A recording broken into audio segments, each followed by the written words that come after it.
because even I wouldn't even be able to introduce you completely, like just a little bit of background on who I am. Yeah, who you are, where and you're why I'm born, here, and why you're here. Why do you exist, Cassandre? Yeah, that's a tough question.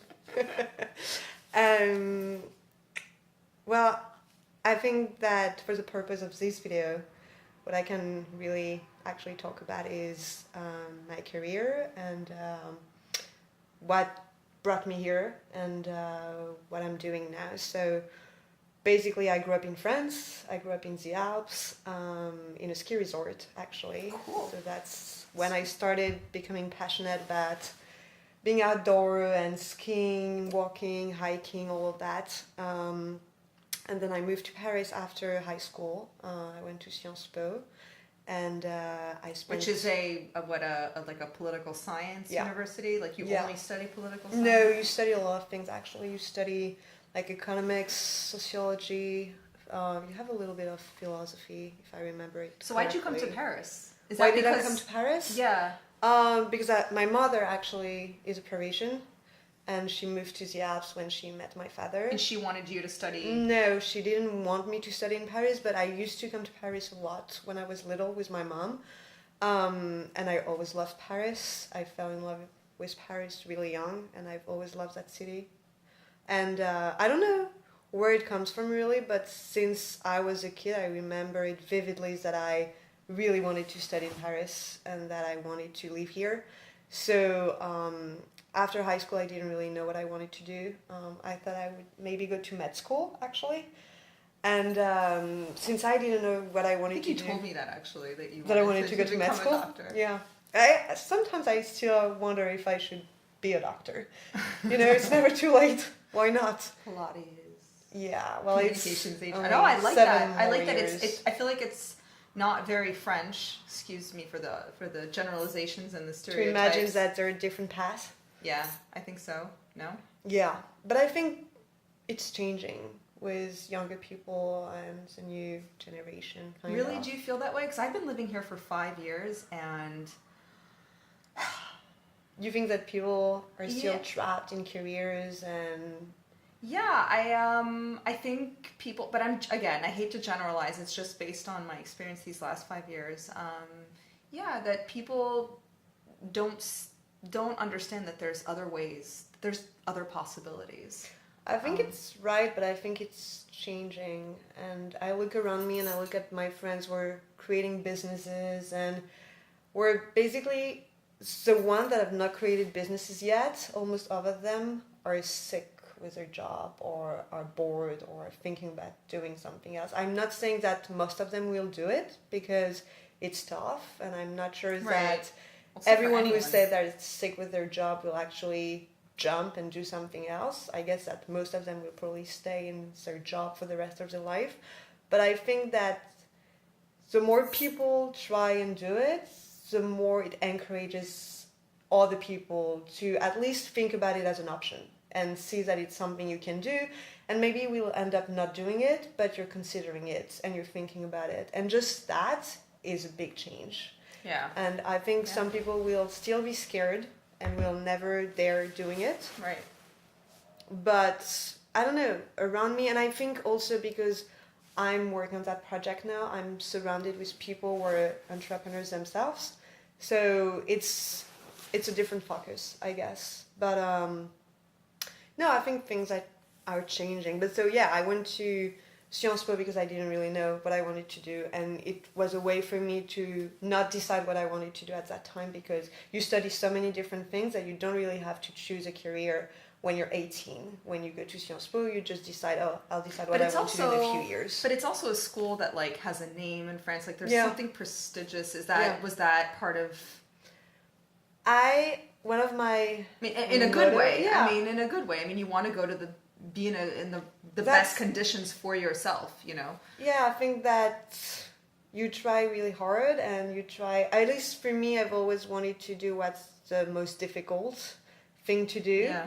And be like, if I can do that, then I have more options and I'll be able to do more things. So I've always tried to do what was most difficult. So that's interesting. So you you take a university like Sciences Po as kind of not the equivalent, but similar to maybe the liberal arts education that is definitely. offered in the United States. Absolutely. That's interesting. I wouldn't have thought that. I just assumed that French. I'm clearly stereotyping and making sweeping statements. I think Sciences Po is probably one of the only school, from what I know, at least, that you could compare it to. Okay.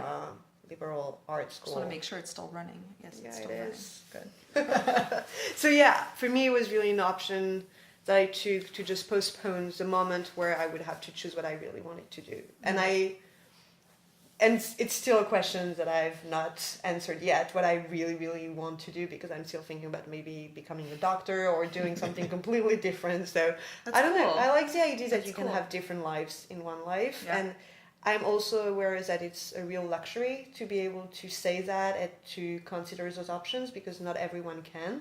And I really try to keep in mind that just being able to talk about that and having this discussion on a Tuesday afternoon, the two of us here together, is a real luxury, and I'm really grateful for that. And I try to keep that in mind whenever I feel overwhelmed by everything else. I try to remember that actually it's a chance. But I feel you, because like you said, we're kind of in the same boat. But when you say, and this is, I don't really know where I'm going with this question, but when you say it's a real luxury, do you think that it's a luxury because not everyone can do it? I think not everyone is in a place where you can decide to just quit your job and do whatever it is that you want to do. I think that for some people, I don't know, you have like a mortgage to pay off, you have a loan, you have kids, you have so many reasons why you can't really make a decision. Because when I left, for like example, that. it's not like I had tons of money in the bank. I'm still watching myself.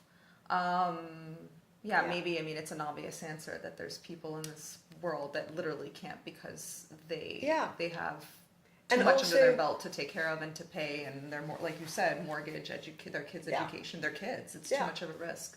And I think also just the fact that you can think about it, even if you don't do it, just the fact that you think about, oh, do I like my job enough to stay in that job? Or if I don't like it enough, maybe I should do something else. Just the fact that you can think about, do I like my job? This is a luxury, because for some people, you just don't ask yourself if you like your job. You go to your 9-to-5 job, and because you have to put food on the table, and that's it.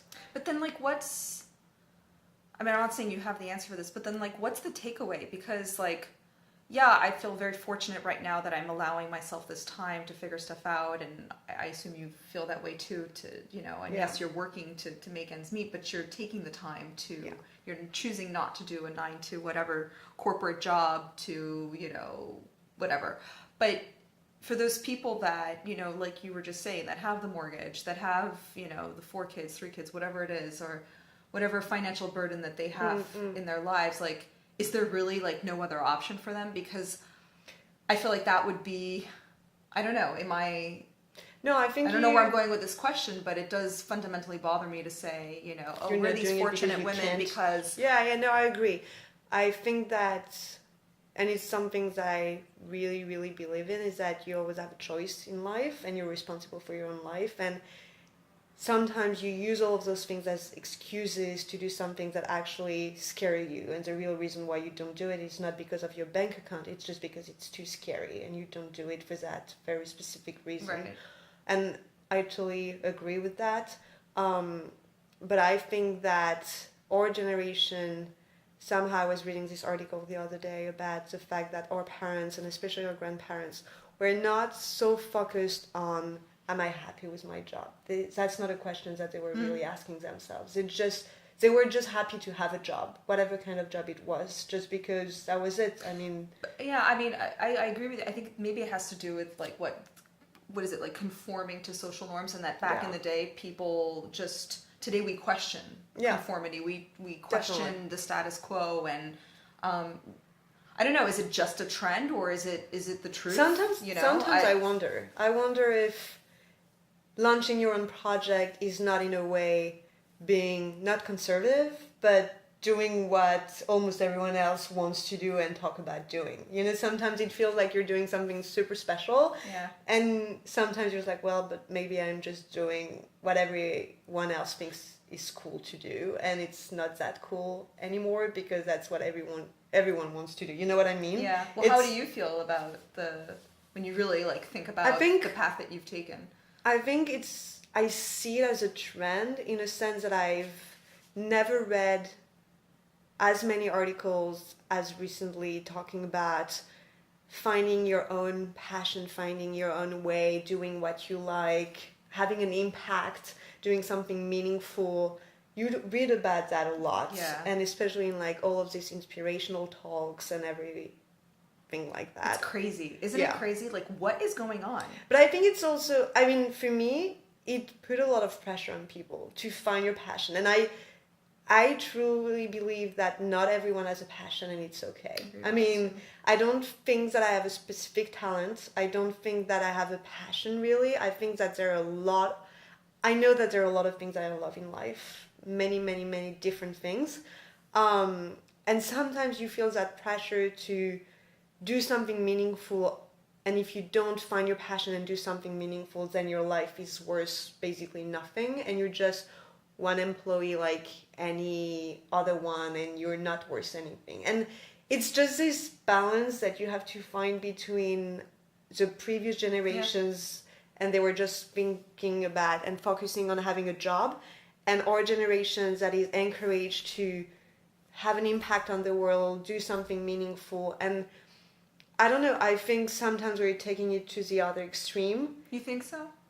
Sometimes I wonder. When I read all of that, I'm just like, well, but for me at least, I take it as something that put a lot of pressure and that's very stressful, because before I quit my job, I was reading that and I was like, well, but what am I doing? What am I still here? Because So you'd say the articles, the people around you who made the leap, is that what influenced you? Like, what was your... Like, for me, there was a clear breaking point. Like, for you, was there a clear breaking point? Was it black and white, or was it more like, oh, there's this trend, I identify with it, maybe I should test it out? Or was it like, I have to do this? I think, even if, for me, it's definitely a trend, I don't think that I would have quit my job just because I identified a trend. Because unless you're crazy, you know that quitting your job is going to send you into total panic mode. Your brain, your bank account, everything is going to go into complete panic mode. Is it the case? Was it the case? It wasn't. Well, we'll get to that. No, but I mean, really, unless you're crazy, you don't do that just because it's cool and it's a trend. So if you do it, I think you do it for good reasons, but you're also encouraged to do it by all of these talks and articles. And I'm not saying it's a bad thing. I'm just saying that you have to take it and read it carefully, because it's not that easy. And if that's not for you, that's fine too. I mean, not everyone has to create and open a business or a company, and it's not like if you don't do it, then you're a failure. You're not worthy of. Sometimes it feels like that. You know, if you're not creating something amazing, if you're not creating a multi-billion-dollar company, then what are you doing with your life? And it's so much about ego, isn't it? I think so. It's so much about how we, our self-worth and, you know. And how you present yourself to the world, and how do you compare to your friends and all of that. And I think that's kind of bullshit. But do you think, like, if we really, I was talking about this with my trainer earlier, we were talking about this, but if we really blocked out literally what everyone thought, like we literally walked in this world and didn't care what people think, do you think that we would still do it? That's a good question. Yeah, like would we, like, I wonder too. I don't think that anyone could say that you're not influenced in any way. I think we're all influenced. I mean, it's impossible to say that the way we're dressed, the neighborhood where we live, the friends that we have, you know, all of that.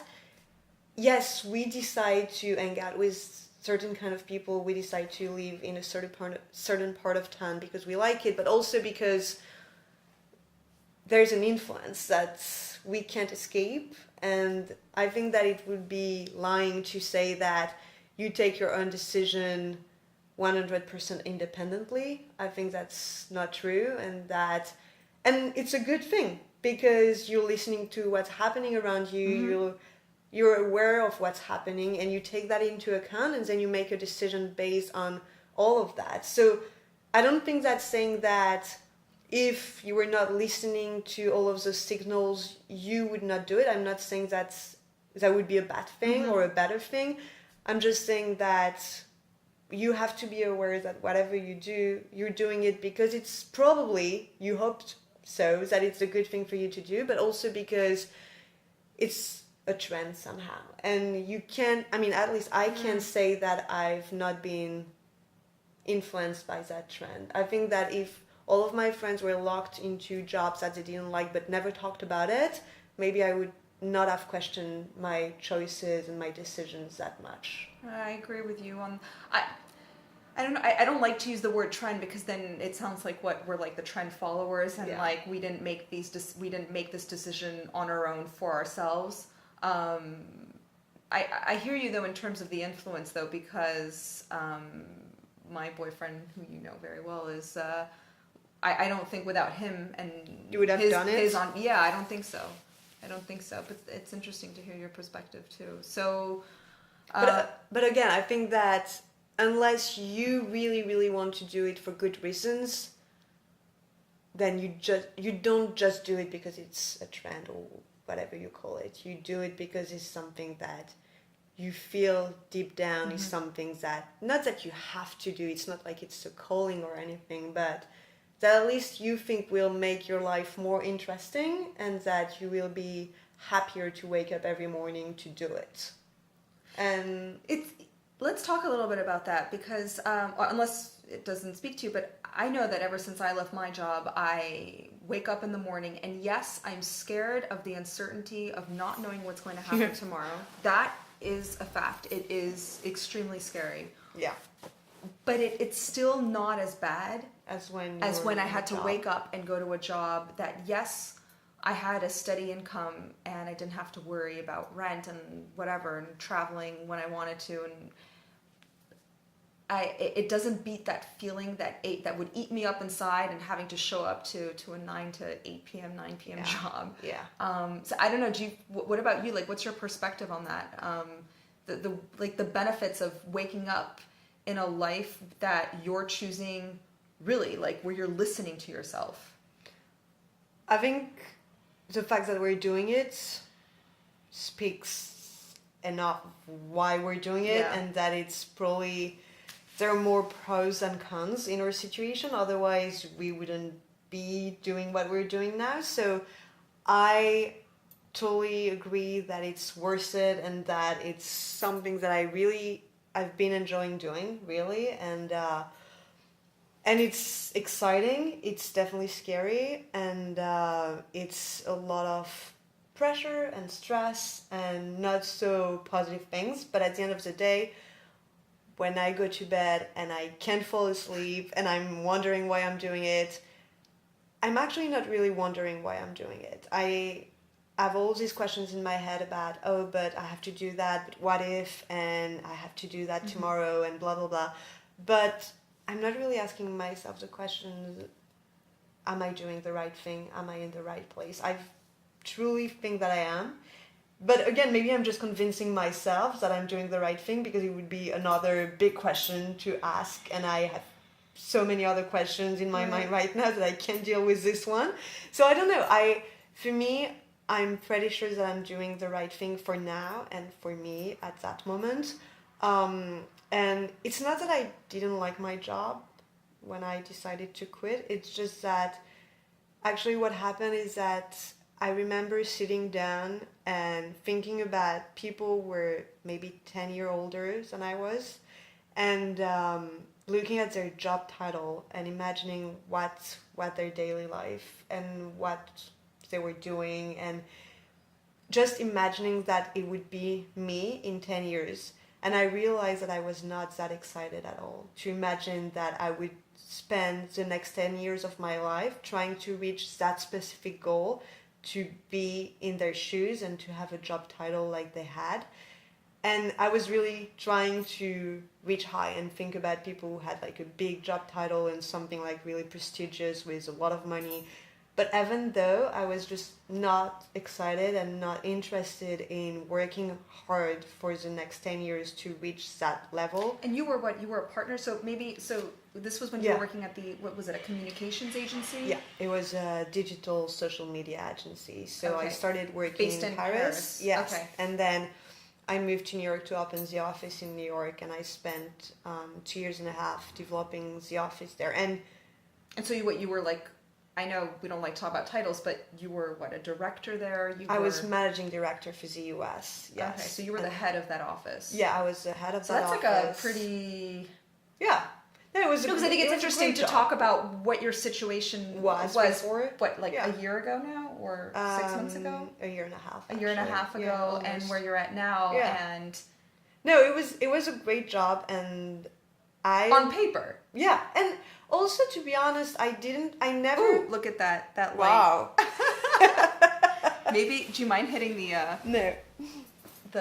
Let's see if it. Oh, better? No, wait, turn the light back on. I'm going to try to... I hope we were talking about something interesting when that happened. Like, poof. I know. A ton of lights. There. Here, let's try this lighting. Better? Yeah, that's pretty good. It's just because the sun just came out. Yeah. Okay, sorry, you were saying. No, I was in saying New York. I never woke up thinking that I hated my job. I just knew that there was something better, if I can use that word, that I could do with my days and that I would enjoy more. But I never dread going to work, or I was never really, I don't know, like I didn't hate it. I just realized that I needed to have more passion for what I was doing if I was going to spend the next 30 years doing it. And I liked it. I was not passionate about it. And so for you, that connection with what you're doing every day. Especially when you spend like 10 hours a day. So much. You know, you spend so much time at your desk and working.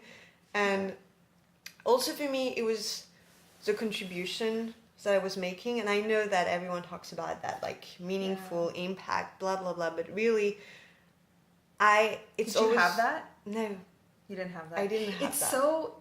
It's interesting, right? How, I mean, I talk about my last experience in the fragrance and beauty industry, where I was only interested in the titles that I was getting. I was only interested about the position above the position that I was currently at.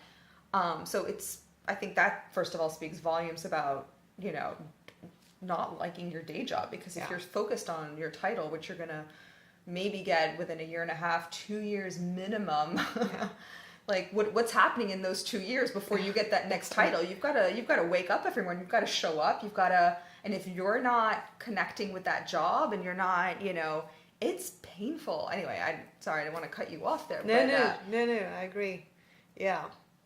It's, I think knowing why you wake up and you go to work every day, for me, was a big thing. And I remember that since I was much younger, I've always thought that I don't really know what I want to achieve in life. I don't really know what it is that I want to be able to say my great-grandchildren when I'm like 100 years old.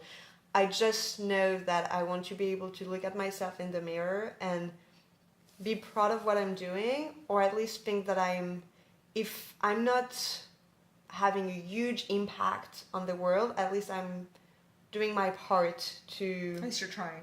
At least I'm trying, and I'm doing something. I'm really humble about that. I'm not saving lives. I'm not, you know, combating hunger in Africa or anything like that. I'm aware of the impacts that I'm having with that new project, and it's not like I'm going to change the fate of the world or the climate or anything like that, but I feel like it's better than what I was doing before, and I like it. So at least it's moving in the right direction. Right. But again, I'm really aware that I could do more, but I could also do less. And for me, what I'm doing now is better than I was doing before. So it's good enough for now. I don't think we actually said it. What I am doing? Yeah, so moving into yeah. creating unless you want to keep it secret. No, Oh, okay. no, So we can talk about bringing it. the Pilates on machine concept Yes. to Paris. Yeah, exactly. Because it's funny how like so many things that exist in the United States take so long before they come to France. But anyway, so bringing that concept to Paris. Yeah. And early, it's not that I want to necessarily just highlight what's hard, but I do think it's interesting we talk about the fears, the anxieties, and I don't know if you can speak a little bit more specifically about, yes, this new life feels great in the sense that you wake up every morning and you know at least that you're more en phase, that you're, how do you say that in English? Like you're more in tune with your body in essence. Yeah. But there are the downfalls, and I can speak up to mine. Like, but I'm curious to hear like what's hard. Yeah, what's hard? I think it was hard to make the decision in the first To place. leave. Yes, I think the most difficult part for me was probably the 6 months before I actually quit my job. You'd say that like making the decision to leave was because you keep asking yourself and wondering if you're making the right decision, and you go back and forth in your mind about, yes, I should, well, no, not really, it's too scary, it's too risky, I don't know, what if that happens, and blah blah blah. And it's exhausting because you don't really know if you're making the right decision. And I think that's part of growing up. You realize that most decisions in your life, you don't really know if you're making the right one until you make it and you decide that you're making the right decision. So what was the tipping point? What was I don't know if it's the tipping point, what was it like? For me, I don't think it was... you have to go, you have to jump. I don't think it was like you when I hear you talk about your experience. Yeah, I feel like for you it was more almost like a wake-up call or something overnight or something. I was on vacation, and it sounds so pretentious. I was on vacation in Mexico, and I just wasn't present. And the lack of sleep for the last 8 months was starting, the insomnia was starting to really catch up with me.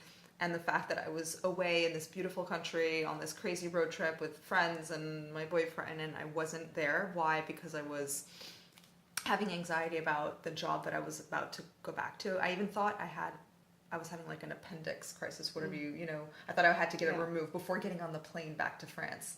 So I think, so for me it was of anxiety. I think so. Because after an hour in the flight, I was convinced I had to get operated, that I had appendicitis. That was the word I was looking for. And my boyfriend was like, no, I think you're just stressed. And I was like, no, it's never hurt this much. And sure enough, we took off in like an hour or two, and it was better. I was fine. So it was clearly anxiety. So when I got back, I was like, I can't keep doing this. Like, this is ridiculous. Like, your life is going to just fly by you. And the day you're going to be on your deathbed, if you have the chance to be lucid on your deathbed and look back and be like, really? You sweat that much? You cried that much? The lack of sleep for what?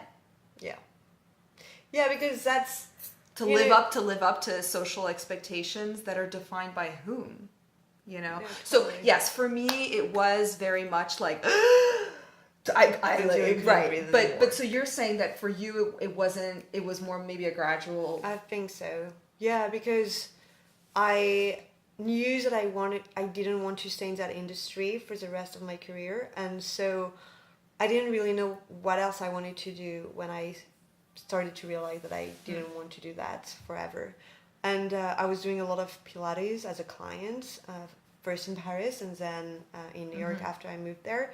And there's a really good training program in New York in Pilates for teachers. And I decided that I would join the program before quitting my job and before actually even knowing what exactly I wanted to do with that training. I just decided that I needed to start something new, even if it was not something that I was going to use as my next career move. I just wanted to focus on something different.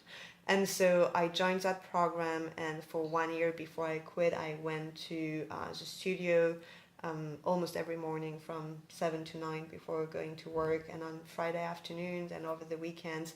And would you say you were looking for an idea, or this is already something that you liked and you were like, and it was part passion, part business head thinking? At first it was really not about business, to be honest. I just thought that I would do it and just focus on some things that I was doing for myself, you know? And I thought maybe I'm never going to be a teacher. Maybe I'm never going to train anyone. But at least I'll get better at Pilates, and I have those hours every week when I can actually focus on some things that I like. And that goes back to what I was saying earlier about this being a luxury, because not everyone can do that. You know, my previous boss allowed me to take that time off during the week on Friday afternoons to go and train. Yeah, but I'm sure you made it possible. Yeah, I did, because I asked, but he might have said but you built no. the trust. I'm sure you built the trust with your manager. But so no, but clearly there's it's more than just the context. I think you also create. Excuse me, I don't want to be an authority on your life, but I do feel definitely. like from what I'm hearing is like you allowed yourself to create a context in which you could do both. I was able to ask that. Yeah, probably. No, you're right.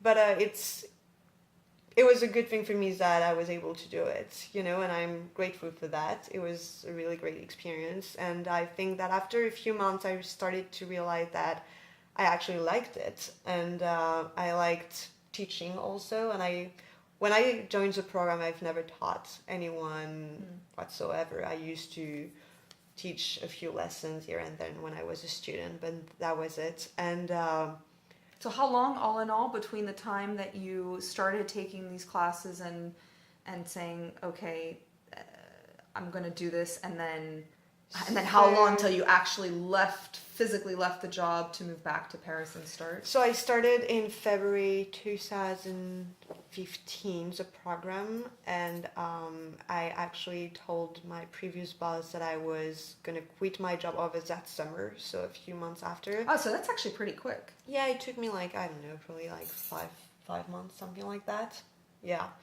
And I stayed in my job until the end of that year, until 2015, because I just needed to find people to take the office over, and I didn't want to leave overnight, and I didn't want to say like, bye, I'm leaving. You know, I built that office, and for me it was also somehow my legacy to be able to say that, okay, well, I'm not just leaving and this is to all leave on crashing good down. terms. Yeah, and that was important for me. So I stayed until the end of 2015, and I started to think to think about this program as a real career opportunity probably around the same time.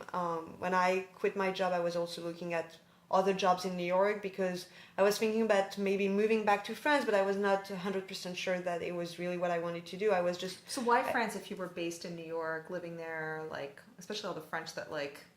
Why did I want to like praise, come back to Paris? Yeah, versus doing this in New York. I think the main reason was my family and my friends, people. Because I've always said that if New York was right where Paris is, right in France here, I would have never left New York, and I would still be living there. But New York is actually on the other side of the Atlantic. So I was missing my family. I was missing my closest friends. So now it's been, a year and a half. So I actually stayed in New York until October 2016. So I finished the program after I quit my job, and then I started teaching in New York. So you taught in New York. Yes, I started teaching. And it was only till what, like 8-10 months later that you decided to leave. Yeah, yeah, because I needed the time to. Now it's dark again. Got to figure out the lighting. There. Yes. No, I think I needed the time to work on that project, and it's a big decision. It was a big decision to move back to France. As you were saying, I was living in New York. I just applied to a new visa. I just got my new visa a few months earlier, and I was able to stay in New York until 2019. So I could have stayed in New York if I wanted to, and I needed to be really, really sure about my project to make the decision to come back, because it was not easy. And so I spent a few months working on my business plan from New York, teaching, doing all of that. What wasn't easy? Like what was... Well, living in New York was a lot of fun, and it was a really great life. What was great about it? especially when you're our age. I was What, 30? going out. 30? Yeah, I moved back when I was 29. So yeah. It's okay, so late 20s. Yeah. I was going out all the time. I was never at home. I was just enjoying it to the most, I think, and especially because somehow I knew that I was not going to stay there forever, so I decided to make the most out of it. But you can't have that here? I think it's really a question of perspective. I realized that recently. I realized that if I force myself to think that Paris is only temporary and that I'm maybe just here for a few years Then before you take advantage of it more. You know, it's different. So so I thought you were going to say that it had to do with finances, but it seems like it's not. It seems like it's a question of perspective and it's both. You're right, because I used to have more money when I was in New York, because I had a job and it was just different. But I think it's funny that you're mentioning that, because obviously that's one of the reasons. But the main reason for me is just that this is my country and I take it for granted. And I somehow don't enjoy it as much as I could. Whereas I think that if I force myself to think that, even if it's not true, but if I force myself to think that maybe in 3 to 5 years I'm moving somewhere else, something switch, and I'm just thinking that, oh yeah, but then if I have only 3 summers here and 3 winters here, then there are all of those things that suddenly I have. Yeah, yeah.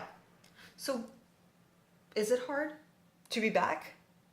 To be back? Is it hard? Like, what's hard? Like you mentioned the fears, things like what's hard? So you mentioned earlier like the decision to leave. Yeah.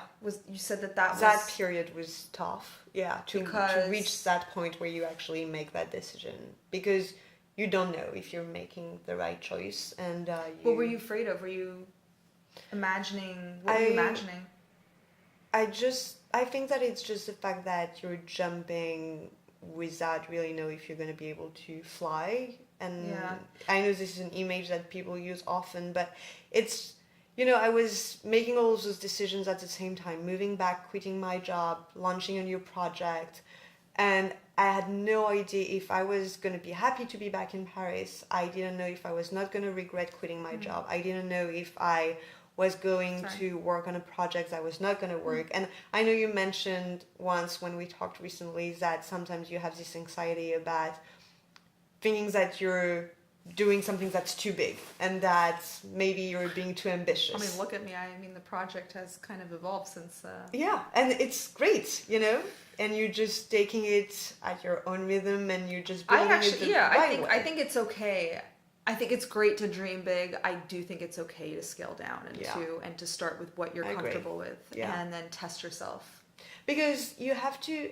I know that we've talked about that a lot, and you said that you wanted to build something that was the right thing for you to build, and that was just like you somehow, and that was not something that you were building for someone else, but that you were doing it for yourself and that you were enjoying doing it. And I met a lot of people recently, and one of them told me that if you don't do it big, then don't do it at all. And I don't agree with that. I think that it's great for him because that's his way of looking at things, and if that works for him, that he should totally do it that way. I think that for you and maybe for me or for other people, I think you just have to ask yourself the question of what kind of project you want to build. Is that a small, I don't know, like a small bakery or a small shop, or do you necessarily have to do it big and to build something enormous?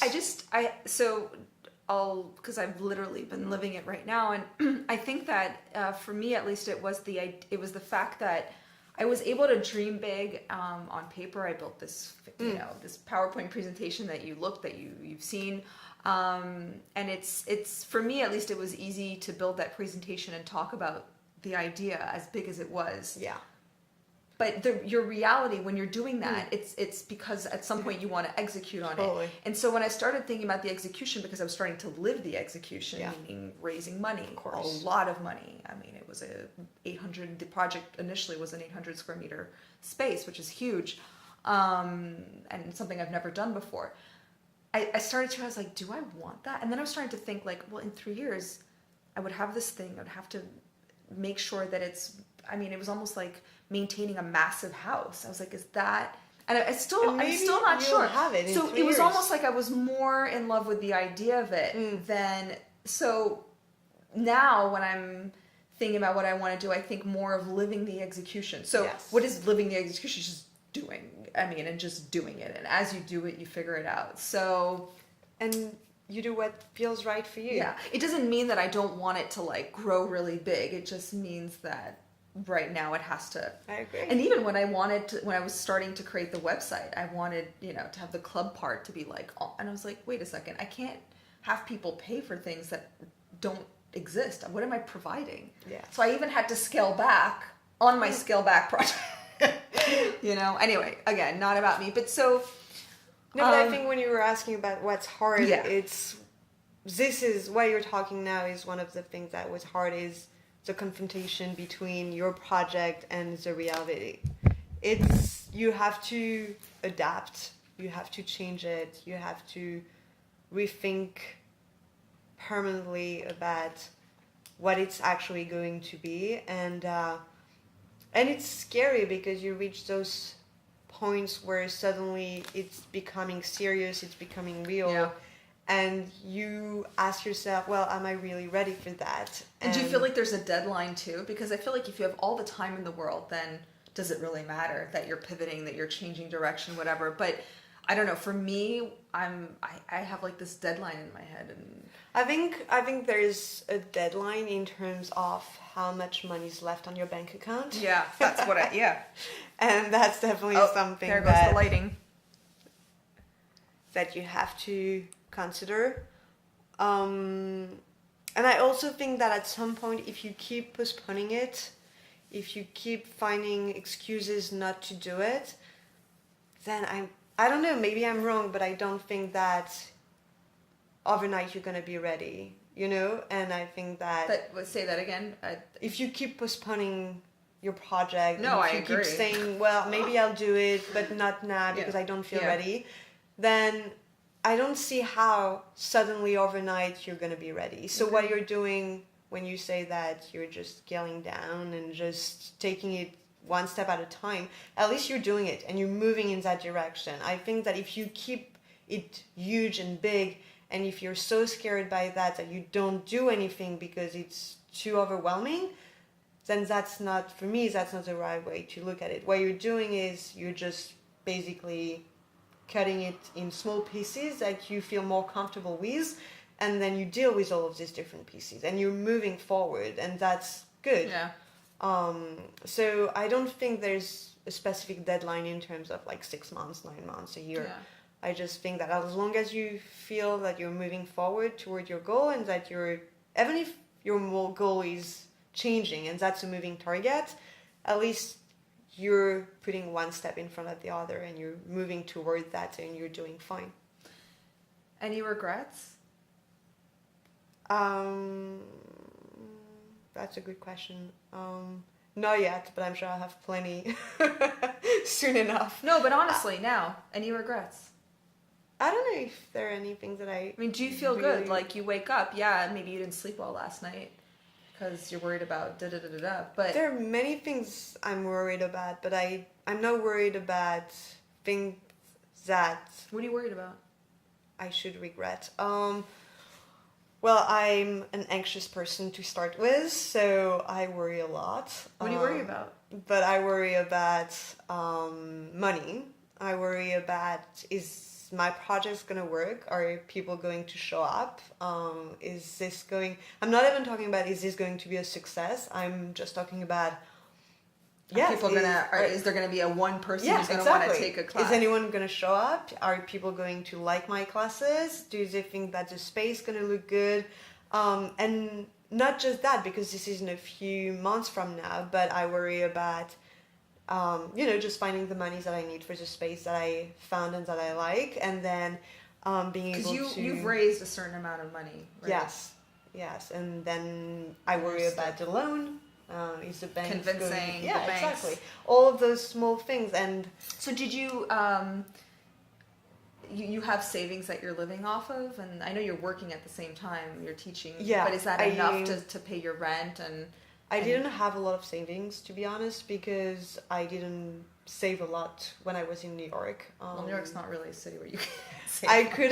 This is probably actually thinking about it now. This is probably one of my regrets. I should have saved more money, because when I think about the money that I spent on things that don't really matter, and I compare it to how stressful I am now about money, then I think that it was not really worth buying all of that stuff. And I said I should have saved it to No feel more regrets. comfortable. But But maybe this is one of my regrets. It would when be you were your asking about advice. regrets. It would be about. Yeah, you're right. It was my question. My bad. But maybe it would be like your advice to yourself a few years back. Yeah, I think so.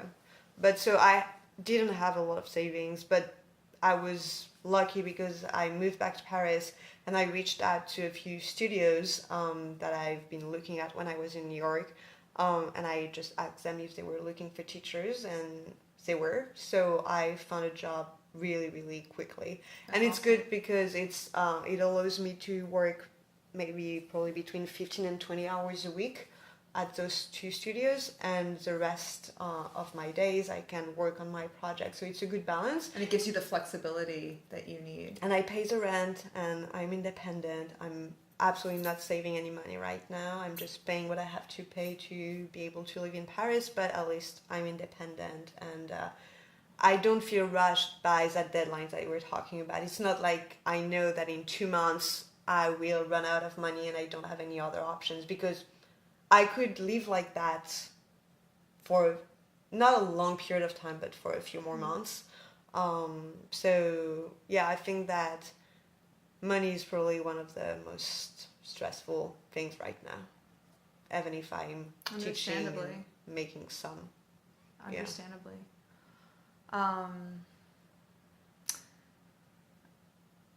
Yeah, sorry, I'm just kind of like thinking about what you're saying. So, yeah, you know how earlier I asked you if any regrets? I should have phrased it as, what would you have said to yourself?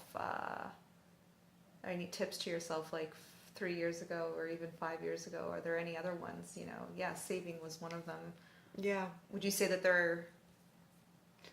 I would probably say, and I'm sure that myself 1 year from now will have a ton of things to say to myself today, you know, and I'm just from where I am now, what I would probably tell myself a few years back would be save more money, and to do it anyway, because at least for me, waiting is not going to make it less scary, and is not going to make me worry less about any of the things that I'm worried about right now. So I think that at some point, if you feel like this is something you want to do, and I feel that I wanted to do that for a long time, at some point you just do it, and it's gonna be scary anyway. So whether you do it now or in 6 months from now, the result's probably gonna be the same. So you do it, and that's it. Do you have like a mantra, like a thing, or like a thing that you say to yourself every day, or are there like quotes that I'm like that person who like follows all these people. Person. Yeah, on Instagram I follow a lot of that. But they're, you know, I don't know, they it helps me. It helps me.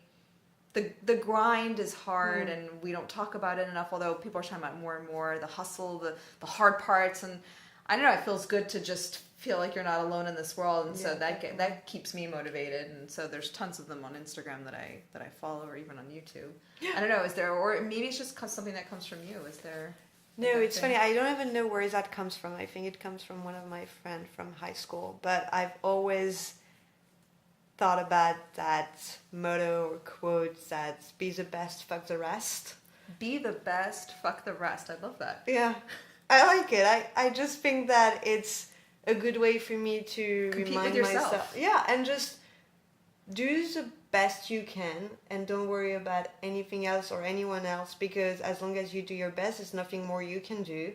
And then the rest doesn't really matter. As long as you're trying hard and you feel like you're doing your best, and fuck the rest, because what else do you want to do? And also fuck the rest in terms of what people think, what people say. You're just trying hard, and the rest is not that important, actually. So yeah, it's an old one, but I always come back to this one. I don't know why. That. Be the best. And fuck the rest. And fuck the rest. Thank you, Cassandre. Thank you so much. Yeah, thank you. That was cool.